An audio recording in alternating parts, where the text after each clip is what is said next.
On Saturday, Taiwan's defense ministry reported the detection of 8 Chinese balloons traversing the Taiwan Strait within the last 24 hours. Notably, 2 of these balloons breached Taiwan's airspace, marking an escalation in activity as the Lunar New Year holiday commenced. Despite strong objections from Taipei's government, China continues to assert its claim over Taiwan, a territory it considers its own. Since December, Taiwan has voiced concerns about Chinese balloons, citing them as a threat to aviation safety and a form of psychological warfare. In its regular updates on Chinese military activities, Taiwan's defense ministry reported the sighting of the first balloon on Friday morning, with the last one spotted early in the evening. According to the ministry's provided map, 2 balloons breached the northern airspace of Taiwan, while the remaining balloons approached the coastline before disappearing. Notably, 1 balloon traversed over the sea to the north of Taiwan. Attempts to reach China's defense ministry for comment on Saturday, the onset of the Lunar New Year holiday, were unsuccessful.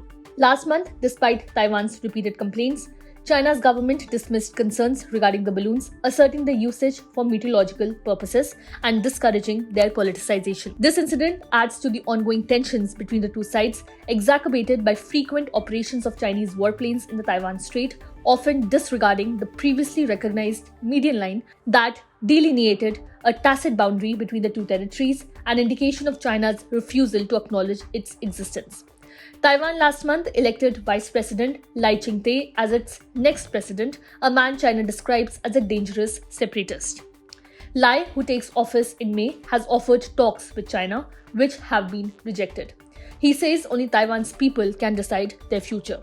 The potential for China to use balloons for spying became a global issue last February when the US shot down what it said was a Chinese surveillance balloon. China said the balloon was a civilian craft that accidentally drifted astray. Subscribe to One India channel and never miss an update.